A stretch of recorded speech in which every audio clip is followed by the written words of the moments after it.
Hi there everyone, welcome to my channel. So in this video guys, I will teach you on how to make a currency converter using the concepts and principle of polymorphism in object-oriented programming using C++ language. Before we start, I would like to say thank you so much to all my viewers, silent viewers and supporters in my channel. Thank you for watching my videos. If you are new with my channel and then you like this video, please hit the like button. Don't forget to share and please support my channel guys if you are new by clicking the subscribe button. So let's begin. I will put a link in the video description where you can download the complete source code of our tutorial video for today for free in my two websites. So we will just walk through. So IO stream for input output in every C++ program, sharp include IO manip or input output manipulator for decimal places in our program. So here I declare a class currency converter, public virtual double currency, base class default implementation. So we have here the class to convert US dollar to euro converter, and then we have here the value amount multiplied by 0.85 depending on the value of US to dollar euro. The same thing with here in British pound, we multiply with 160. Public means that we can access this class anywhere in our program. So int main, it is the starting point of every C++ program. Currency converter, null pointer, double amount choice, title bar program, currency converter using polymorphism in C++. Enter the amount in source currency amount.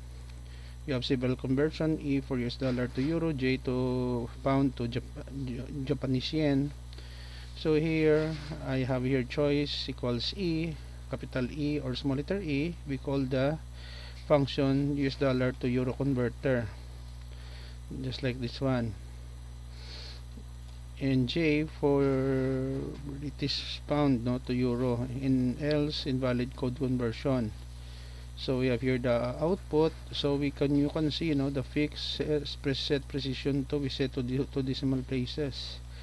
So the IO manip belongs here, no, library file. Delete converter, delete the converter here. Okay, and then return 0, no, return to our operating system and a program. Thank you for using this program. And then we close the body of our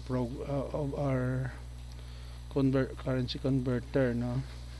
As I said earlier, I will put a link in the video description where you can download the complete source code of our tutorial video for today for free in my two websites. Let us click the run button to execute the code.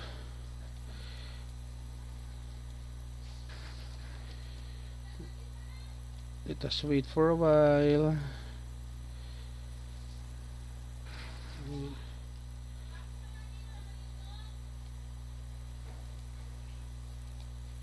Let us stop first. Okay. Oh, what happened? Finish running. There is a problem in the internet connection.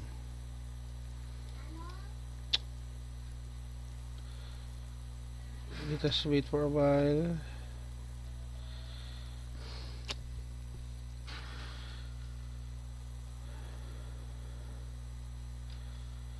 Okay, I guess we have some problem with our internet connectivity here at home. So we will open searching for code blocks, because our compiler, this one, is dependent, no, on the internet connectivity. Okay. Sorry for that, no. So currency converter using polymorphism in C++, let's see, we have 1000, and then what conversion? Letter E, US dollar to euro.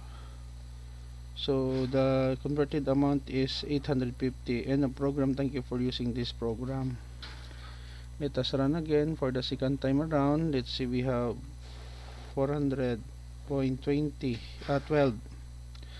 So let us choose J, pounds to Japanese yen. So the value is 64,019.20 Japanese yen. Okay guys, so this is the end of our tutorial video. I'm very sorry about the internet connectivity here at home, very slow and sometimes very intermittent. Thank you so much for watching. I hope that you have learned something new in this video. Don't forget to like, share, and please support my channel guys by clicking the subscribe button. As I said earlier, I will put a link in the video description where you can download the complete source code of our tutorial video for today for free in my two websites.